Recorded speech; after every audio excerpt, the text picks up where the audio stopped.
ఒక మాట మనం జ్ఞాపకం చేసుకుందాం. అసలు ప్రభు గాడిదని ఎందుకు కోరుకోవాలి? భూమి మీద ప్రయాణం కొరకు సాధనాలుగా ఉపయోగించబడుతున్నటువంటి అనేకమైన విలువైన జంతువులు ఉన్నాయి కదా. గుర్రం, అది చాలా టీవీ కలిగింది. సాంఖ్య గ్రంథంలో చెప్తారు, యోగ గ్రంథంలో కూడా చెప్తారు. అది మంచి హోందాతనానికి సంబంధించిన గుర్రం. ఏనుగు ఉంది, అది ఇంకా పెద్దది. ఇలా చాలా పెద్ద పెద్ద జంతువులు ఉన్నాయి ప్రయాణానికి ఉపయోగించడానికి. కానీ ప్రభు అసలు గాడిదనే ఎందుకు కోరుకున్నాను? ఇది ప్రశ్న. గాడిద విలువలేనిది. మిగిలిన జంతువులకైనా కొంచెం ప్రయాణ సాధనాలకు ఉపయోగించే వాటికి విలువ ఉండేమో, కానీ గాడిద ఏంటండి? విలువలేదు. దానికంటే ముందుగా దాని యొక్క స్థితి ఏంటంటే బరువులు మోసుకునే రూపం. అయితే బైబిల్ గ్రంథంలో గాడిద గురించి ఏం రాయబడిందంటే నిర్గమకాండం 13వ అధ్యాయం 13వ వచనం చూద్దాం. చూడండి. హల్లెలూయా. శ్రద్ధగా వాక్యాన్ని విందాం. ప్రతి గాడిద అమ్మా తొలి పిల్లను వెల ఇచ్చి విడిపించి దానికి వారుగా గొర్రె పిల్లను ప్రతిష్ఠింపవలెను. అట్లు దానిని విడిపించని ఎడల దాని మెడను విరగదీయవలెను. చాలండి. ఇక్కడ గాడిద గురించినటువంటి విషయాన్ని ప్రభు అసలు గాడిదని ఎందుకు ఎన్నుకోవాలి అనే దాని గురించి మాట్లాడుతున్నాను. బైబిల్ గ్రంథంలో దేవుని యొక్క పరిశుద్ధమైన ఆలయానికి బలర్పించడానికి పట్టుకెళ్లే వాటిలో గాడిని ఎంత మాత్రం కూడా అది ఎన్నికైంది కాదు. గొర్రెను, మేకను, కోడిను, గొవ్వను ఇలా ప్రతిదాన్ని అక్కడ బలిచ్చేవారు. కానీ ఆవుని, గాడిదని మాత్రం బలిచ్చేయడానికి ఏమాత్రం కూడా అది పనికిరాదు, నిషేధింపబడింది. అయితే అక్కడ ఏమని చెప్పబడుతుందంటే నిర్గమకాండం 13వ వచనంలో ఆ గాడిద బదులంట దేన్ని ఎక్కడ అర్పించాలి? చెప్పాలి. ఇది చాలా సంబంధం వాక్యానికి. గాడిదకు మారుగా గొర్రె పిల్ల. మళ్ళీ చెప్పనమాట, గాడిదకు మారుగా గొర్రె పిల్ల. ఆ గొర్రె పిల్లను గాడిదకు బదులుగా అక్కడ అర్పిస్తే తప్ప ఆ గాడిద అక్కడి నుంచి విడిపించబడదు. హల్లెలూయా. అర్థమవుతుందండి? పాత నిబంధన గ్రంథంలో విమోచన, విడిపించడం అనే దానికి కొన్ని సందర్భాల్లో వెండిని కూడా ఇచ్చి విమోచించేవారు. మనుషులు అయితే ఏం చేయాలి? కోడిని, గొర్రెని ఇలాగా. నెక్స్ట్ తర్వాత వెండిని వెల ఇచ్చి అక్కడ విడిపించాలి. ఇలా కొంత వెల చెల్లించి విడిపించాలి. ఎందుకు విడిపించాలి అని అంటే వారి మీద ఉన్న దోషం, పాపభారం అది పోవడానికి ఇలా జరిగించేవారు అది ఆ కాలంలో, ఆ పాత నిబంధన కాలంలో. అయితే ఇప్పుడు ప్రభు ఆ గాడిదను మోయడానికి ఆ గాడిదను ఎన్నుకోవడానికి గల కారణం ఏంటంటే ఆ గాడిదకి ఏం లేదు, లోకంలో విలువ లేదు. దేవుడు పరిశుద్ధ మందిరంలోనికి రావడానికి యోగ్యత లేదు. అర్థమవుతుందండి? అలా దేవుడు గాడిదను కోరుకోవడానికి గల కారణం చెప్తున్నాను నేను. ఏం లేదు, దానికి విలువ లేదు. దేవుని మందిరంలో ఒక అర్పణకు కూడా ఏమాత్రం కూడా పనికిరాదు. కాబట్టి ఆ అర్పణకు పనికిరానటువంటి ఆ గాడిద బదులు అక్కడ ఏం అర్పించబడింది? అర్థమవుతుందండి? గొర్రె పిల్ల. అంటే దీని అర్థం ఏంటంటే విలువ లేని మన జీవితాలు, పాప భారంతో నిండిపోయిన మన బ్రతుకులు, లోకంలో ఎక్కడో దూరంగా ఆ ఊరి చివర కట్టబడినటువంటి గాడిదలు. ఉదాహరణకు ఒక మాట అండి, గాడిదలు పెంచుకుంటారు. ఎందుకనంటే ఇంతకుముందు పూర్వకాలంలో చాకల వారు లేకపోతే ఏదైనా ఇక్కడి నుంచి అక్కడికి బరువులు మోయడానికి గాడిదలు పెంచుకున్నారు. ఎందుకు? కేవలం అది బరువు మోయడానికి మాత్రమే. ఇంట్లో పెంచుకుంటారా? ఇంట్లో లోపల తీసుకెళ్ళి కట్టుకుంటారా? ఒక గొర్రె పిల్లని రాణిస్తాం లోపలికి, ఒక మేక పిల్లని లోపల ఒళ్ళో పెట్టుకుని ఆడుకుంటాం. గాడిదని ఎవరైనా ఆడుకుంటారా? అది నిషేధించబడింది.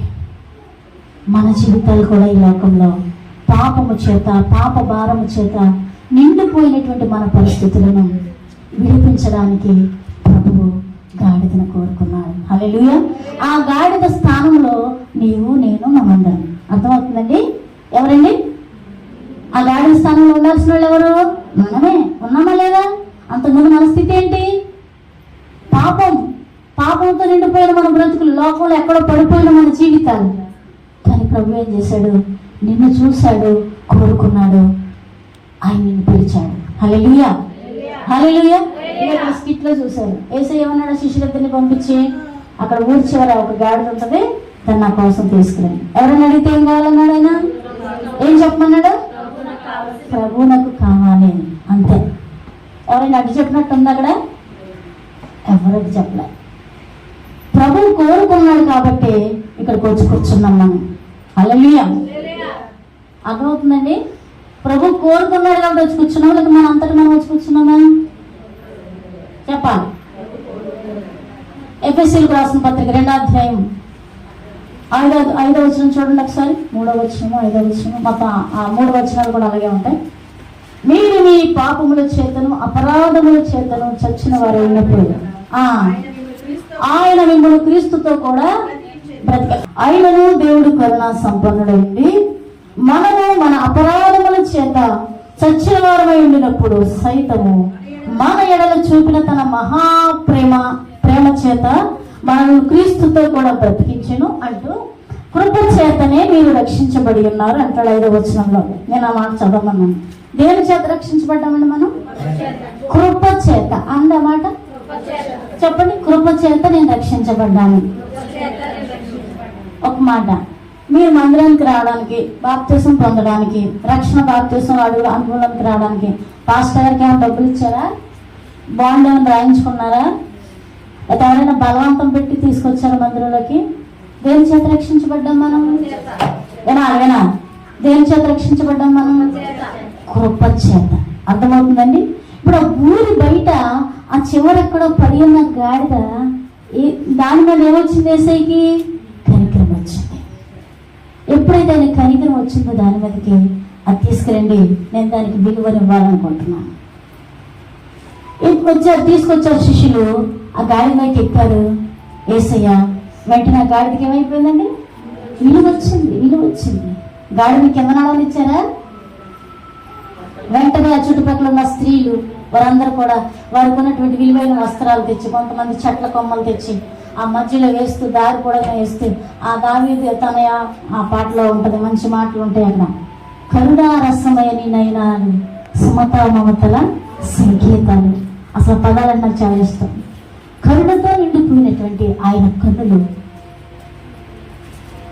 మమత అనురాగాలతో నిండిపోయినటువంటి ఆయన మనస్సు నిన్ను కోరుకుంది కాబట్టి ఇక్కడికి రాగలిగావు.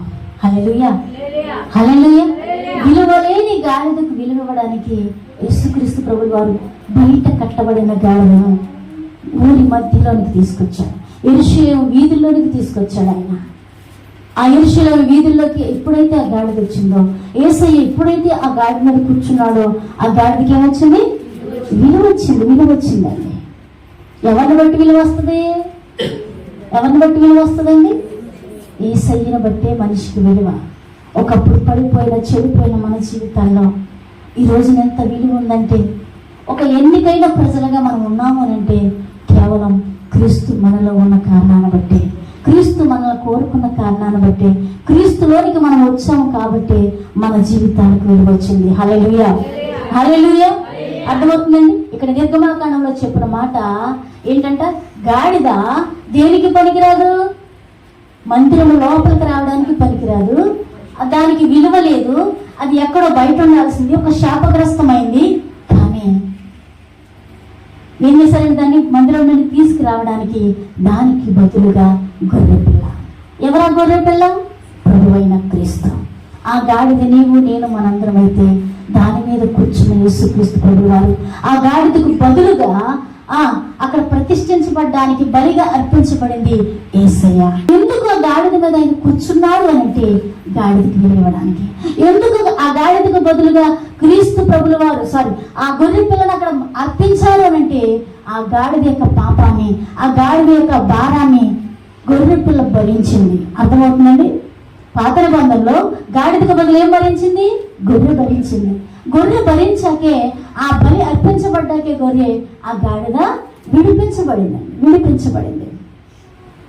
అలాగే మన జీవితాల్లో కూడా పాప భారంతో నిండిపోయిన మన బ్రతుకులు క్రీస్తు ప్రభువు వారు మన జీవితంలోకి వచ్చినప్పుడు మన బ్రతుకులకు విమోచన మాత్రమే మనం విమోచించేది. మన అపరాధముల చేత, మన పాపముల చేత చచ్చిన మన జీవితాలను కృప చేత ఆయన రక్షించి మనల్ని విమోచించిన దేవుడు. హల్లెలూయా. హల్లెలూయా. చూడండి, ఆ తీసుకుని వస్తున్నప్పుడు దారి మార్గంలో ప్రయాణం చేస్తూ ఉన్నప్పుడు ప్రజలు ఏం చేశారండి? ఆ స్త్రీలు కొంతమంది వారి యొక్క బట్టలు పరిచారు. ఈ మాట కూడా వాక్య లేఖనాల్లో నుంచి చిన్న ఆధారం తీసుకుని మనం ఎక్కడికి వెళ్దాం. ఎందుకు అలా బట్టలు పంచాల్సి వచ్చింది? ఒకటి, ఆయన్ని గౌరవించడం. చూడండి, రాజుల 2వ గ్రంథంలో ఒక మాట ఉంటుంది చూడండి. 2వ రాజుల గ్రంథంలో అది బైబిల్ అనుసారముగానే ఆ పని అక్కడ జరగడం జరిగిందని మనం తెలుసుకోవచ్చు. చూడాలి, రాజు 2వ గ్రంథం 9వ అధ్యాయము 13వ వచనం చదివాం. అంతటి వారు తమ తమ వస్త్రములను పట్టుకుని కింద పరిచి అమ్మా బాగా ఊడించి యెహూ రాజు ఉన్నాడని చాటించింది. అది ఎలీషా దినాలని ఆ టైంలో యెహూను రాజుగా అక్కడ నిర్ణయించడం జరుగుతుంది. ఎందుకంటే అప్పటికే ఆహాబు యెజెబెల్ యొక్క ప్రవర్తన చాలా విపరీతమైన ధోరణిలో జరుగుతున్నప్పుడు ప్రజలు చాలా వేదన చెందుతూ ఉంటారు. యెజెబెల్ మీ అందరికీ తెలుసు, రాణి.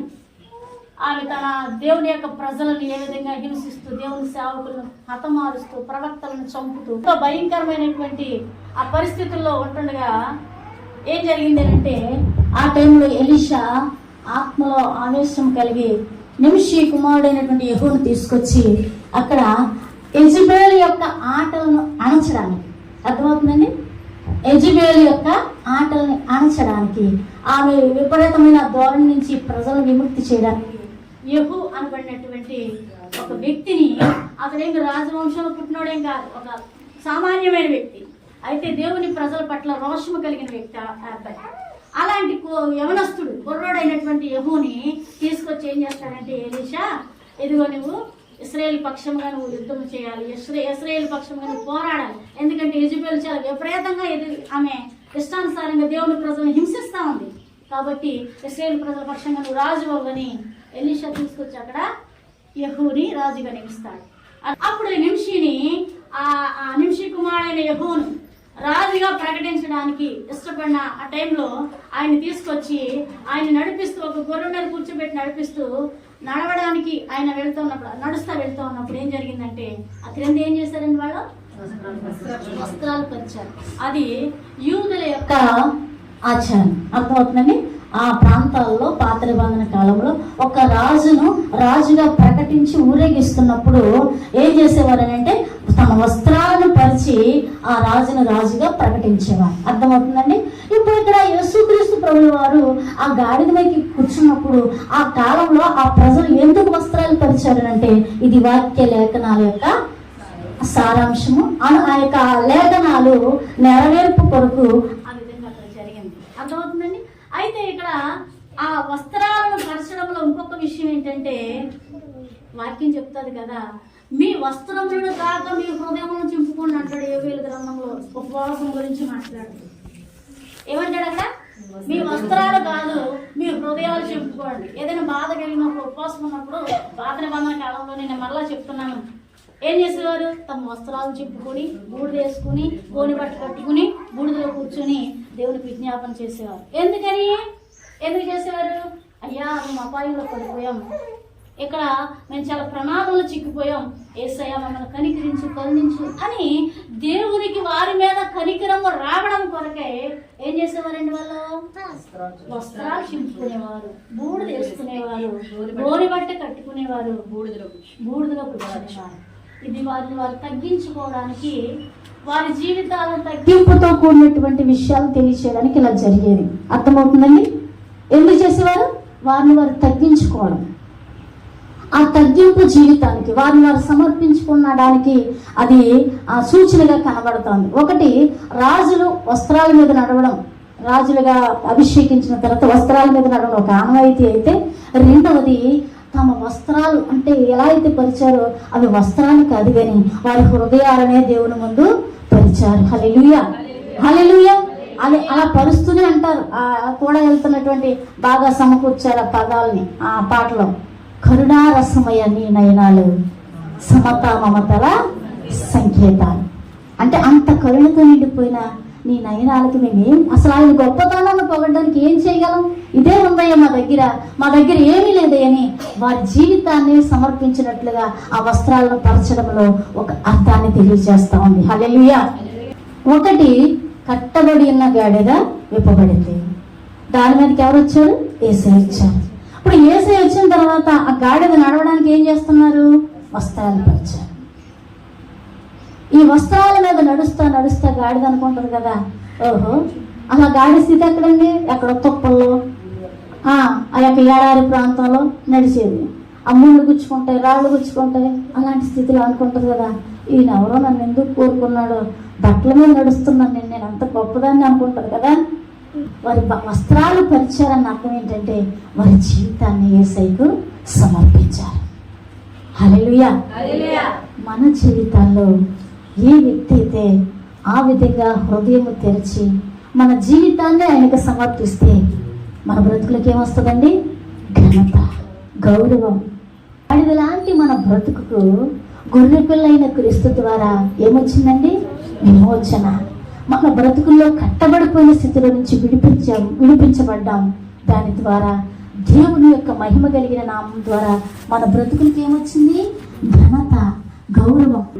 నాకు బాగా తెలిసిన ఇప్పుడు మైకేల్ విజయ్ కుమార్, ఎవరికో చెప్పిన అతనంట 350 మందిని చంపేశాడు అతని చేతులతో.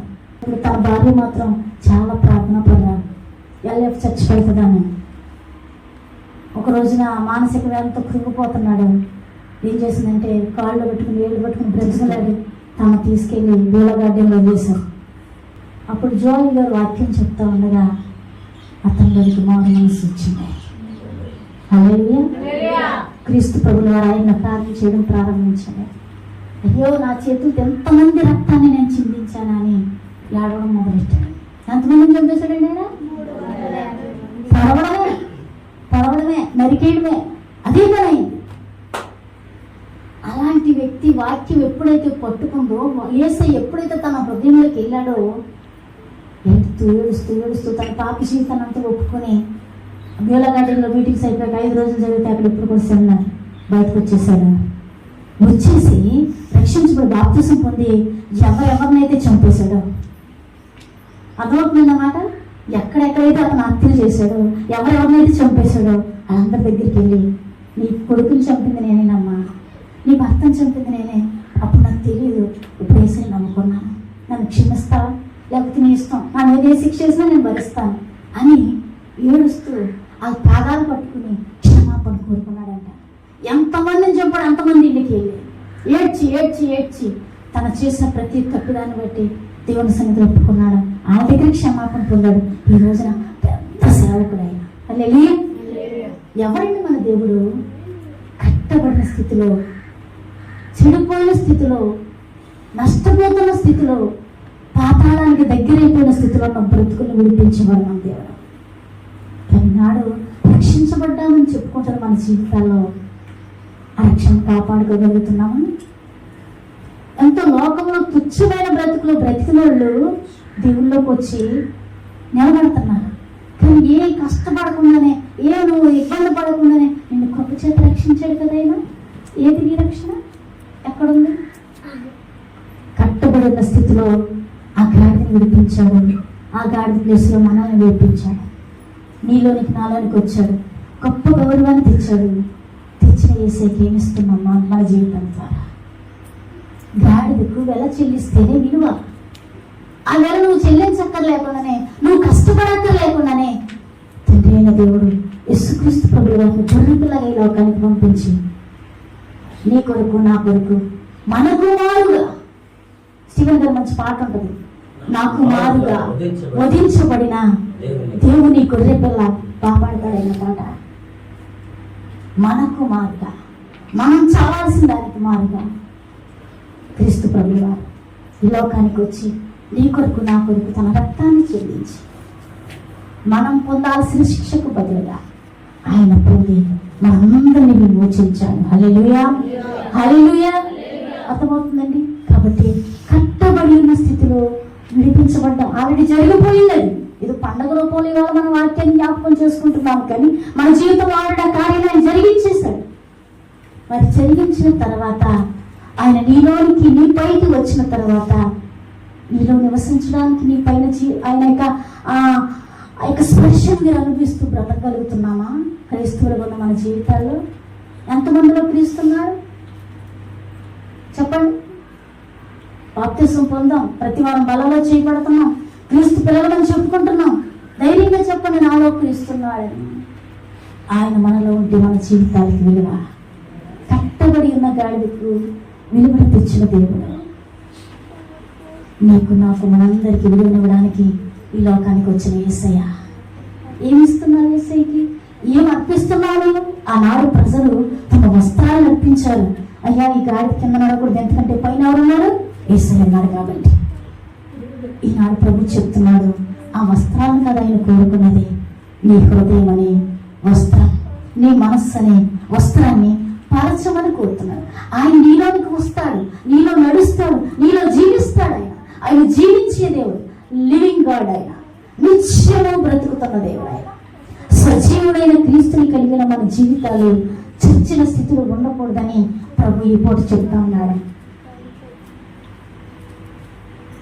కాబట్టి నా ప్రియ సహోదరి సహోదరులారా, కట్టబడి ఉన్న గాడిద క్రీస్తు ప్రభు ఎప్పుడైతే పిలిచాడో దానిపై కూర్చున్నాడో వెలువచ్చింది అంటున్నారు కదా ప్రజలు. ఆ దారంతా మార్గం కూడా నడుస్తూ ఉన్నప్పుడు హోసన్నా జయము, హోసన్నా జయము, హోసన్నా జయము అని పిలుస్తాం. అసలు హోసన్నా అంటే అర్థం ఏంటండి? హోసన్నా అనగా హెబ్రూ భాషలో యాషా అని అర్థం అంటారు. యాషా, ఓషా అనబడినటువంటి ఒక హిబ్రూ పదంలో నుంచి తీసుకొచ్చినటువంటి పదం అది. ఏంటి దాని అర్థం అని అంటే, యాషా అనగా దాని అర్థం ఏంటంటే రక్షించు అని కేక వేయడం అంట. ఏంటంటే చెప్పండి, రక్షించు, ఓ ప్రభావం అని రక్షించు అని అనబడం అంట. హోసన్నా అన్నదానికి అర్థం. ఆ చివరున్న నా అనే పదానికి అర్థం ఏంటంటే విడిపించు, విమోచించు. విడిపించబడుట, విమోచించబడుట. ఒకటి రక్షించబడుట, రెండు విడిపించబడుట. లోకములో మన బ్రతుకులు, చెడిపోయిన బ్రతుకుల నుంచి క్రీస్తు తన రక్తము చేత రక్షించాడు. తద్వారా మన బ్రతుకులకి ఏమొచ్చిందండి? విమోచన, విడుదల. ఎక్కడి నుంచి? ఎక్కడి నుంచి చెప్పాలి? నిత్య నరకము నుంచి, అలాగే భయంకరమైన రేపు రాబోతున్న భయంకరమైన ఉగ్రత నుంచి ప్రభు మనల్ని రక్షించే దేవుడు, విడిపించే దేవుడు, మనల్ని విమోచించే దేవుడని ఆ ప్రజలందరూనంట ఆ రోజు నడుస్తూ ఉన్నారు. ఏమనంటే హోసన్నా జయము, హోసన్నా జయము, హోసన్నా జయము అని పిలుస్తా ఉన్నారంటే, నన్ను రక్షించేవాడా నీకు జయము కలుగును గాక, నన్ను విడిపించిన వాడా నీకు జయము కలుగును గాక. ఉందా మన జీవితంలో? ఎంతమంది మనం పొందుకున్న రక్షణ బట్టి ఆయన స్తుతిస్తున్నాం? ఎంతసేపు అది లేదు, ఇది లేదు, అది కావాలి, ఇది కాదు, ఇదే మన ఏడుపు తప్ప. లోకంలో పొరలాడుతున్న మన బ్రతుకులకు విలువించాడు యేసయ్య. ఎంతకన్నా నాకేం బ్రతుకు, నాకు ఇంకేం కావాలని ఏనాడైనా హృదయం తెరిచి, మనసు తెరిచి ఆయన్ని స్తుతించామా? ప్రభు కోరుకుంటున్నది కృతజ్ఞతతో నేను హృదయంలో నేను చూస్తున్నా. కేక పాడుతున్నాం, పాటలు పాడతాం, ఓసన్నా ఓసన్నా పాడతాం. కానీ నీలో ఉన్న రక్షణ బట్టి నువ్వు పాడగలుగుతున్నావా? నీకు ఇచ్చిన రక్షణ బట్టి నువ్వు పాడగలుగుతున్నావా? ఏది నీ రక్షణ? ఏది నీ విమోచన? ఎక్కడ విడిపించబడ్డావు? విడిపించబడ్డావు కట్టబడిన ఉన్న స్థితిలో నుంచి. మళ్ళీ ఎక్కడికి వెళ్తున్నారు చాలా మంది? మళ్ళా కట్టబడిన కాడికే. నాకు వద్దు, నువ్వు నా మీదకి రావద్దు, నాకు వద్దు, గౌరవం వద్దు, నేను అక్కడే కట్టబడతాను, ఆ ఊరి చివరే ఉంటాను, నేను అక్కడే ఉంటాను. అనేక మంది తిరిగి తిరిగి లోకంలోకి వెళ్ళిపోతున్నారు ఈరోజు. అలాంటి వారు పాడుతున్న ఓసన్నా పాటలు ప్రభుకి ఇష్టమవుతాయా? పాడొచ్చేమో, చాలా రాగయుక్తంగా సంగీతానికి తగినట్టుగా పాడొచ్చేమో. కానీ నీలో క్రీస్తు లేకపోతే ఆ పాట వల్ల ఉపయోగం లేదు, ఆ పదాలు నీ నోట ఉచ్చరించడం వల్ల ఉపయోగం లేదు. నీలో క్రీస్తుండి కృతజ్ఞతతో నిండిన హృదయంలో ఓసన్నా నీకు జయమునంటే ఆయన పులకరించిపోయి నీ మధ్యలో విడిగా చేస్తాడు. అక్కడ ఉందండి మన రక్షణ. ఎలా ఉపయోగించుకుంటున్నావు నీ పొందిన రక్షణ? లోకంలో లోకస్తుల్లాగా ఇష్టానుసారంగా ఉండడానికి కదా నిన్ను రక్షించింది. అందుకాలం చివరి ఊరి చివర కట్టబడిన స్థితిలో నుంచి నిన్ను పిలిచింది దేవుడు. ఆయన నీలోనికి రావడానికి, నీపై ఉండడానికైనా, ఆయన ద్వారా, ఆయన ఎప్పుడైతే నీ బ్రతుకులోకి వచ్చాడో దాని ద్వారా నీ జీవితానికి విలువనివ్వడానికి, నీ బ్రతుకుకు ఒక గౌరవాన్ని ఇవ్వడానికి ప్రభు నిన్ను కోరుకుంటున్నాడు. ఆయన ఇచ్చే గౌరవం కాకుండా ఇష్టానుసారంగా లోపల ఉన్న గౌరవాలకు ఘనతలకు మనం పరిగెడితే రోజు ఉంది. ఆ రోజు ఏమైపోతే ఈ లోకం అనుకుంటా ఏ గుళ్ళకి వెళ్తే ఏముంది అని వస్తాం చాలా మంది మందిరాలకి. ఒకవేళ యేసయ్య నీలో ఉండి యేసయ్యతో నువ్వు నడుస్తూ కష్టపడుతున్నావా, ఇబ్బంది పెడుతున్నావా? కానీ ఒకరోజు నీకు విమోచన ఉంది. దయచేసి నా ప్రియ పిల్లలని చెప్తున్నమాట, ఈ లోక పోకడలకు, ఈ లోక ఆశలకు పరుగులెత్తి నీపై నీలో ఉన్న క్రీస్తును నిర్లక్ష్యం చేయొద్దని నేను ప్రభు పేట తెలియజేస్తా ఉన్నాను. ఎందుకనంటే కట్టబడి ఉన్న నీ స్థితిని ఈ లోకంలో ఎవ్వరు నీ కోసం త్యాగం చేయలేదండి. ఎవరు నీ స్థితిని జాలిపడి విడిపించలే. నీ పాపపు బ్రతుకు నుంచి, నీ శాపపు బ్రతుకు నుంచి జాలిపడి విడిపించిన వాళ్ళు ఆయన మాత్రమే. ఆయన నీ బ్రతుకులోకి వస్తే నీకు విలువ. ఇక్కడ ఉన్న ఏదో కష్టానికి, ఇబ్బందికి నువ్వు ఇబ్బంది అయిపోయి లోకాశంలోకి వెళ్తే గనక ఒక తీర్పు దినం అనేది ఉంది. దాని నుంచి నేను ఎవరు తప్పించలేను. ఆ విషయాన్ని గుర్తెరిగి నేను ముగిస్తున్నాను. కట్టబడి ఉన్న గాడిదకు క్రీస్తు ద్వారా విలువ వచ్చింది. కట్టబడి ఉన్న మన జీవితాలకు కూడా ఆ క్రీస్తు ప్రభు ద్వారా మన బ్రతుకులకు విలువ. ఏ వ్యక్తి అయితే క్రీస్తును ధరించిన వాడుగా, క్రీస్తులో జీవించిన వాడుగా ఉంటాడో ఆ వ్యక్తి తన జీవితంలో విలువ వస్తుంది. జకర్యా గ్రంథం ఆ మాటతో నేను ముగిస్తాను. 9వ అధ్యాయం 9వ వచనం చదవండి, స్పీడ్గా చదవండి. సియోను నివాసులారా బహుగా సంతోషించుడి, యెరూషలేము నివాసులారా అమ్మా ఉల్లాసముగా ఉండుడి, ఎందుకంటే నీ రాజు నీతిపరుడును రక్షణ గలవాడును దీనుడునై గాడిదను గాడిద పిల్లను ఎక్కి నీ యొద్దకు వచ్చుచున్నాడు. హల్లెలూయా. ఇది క్రీస్తు ప్రభు ఆ గాడిదని ఎక్కడానికి గల ముఖ్య కారణం లేఖనాల నెరవేర్పు. జకర్యా గ్రంథంలోనే పాత నిబంధన కాలంలోనే క్రీస్తు ప్రభువు వారు ఆ గాడి మీద కూర్చుంటారని భక్తుడైన జకర్యా ప్రవచించిన ప్రవచనం ఇది. ఏంటంటే ఇక్కడ ఏమంటున్నాడు ఆయన? సియోను నివాసులారా. ఎవరండి వీరు? ఈ మాట చెప్పి నేను ముగిస్తాను. సియోను నివాసులు. ఎవరు సియోను నివాసులు? చెప్పాలి. ఎవరండి?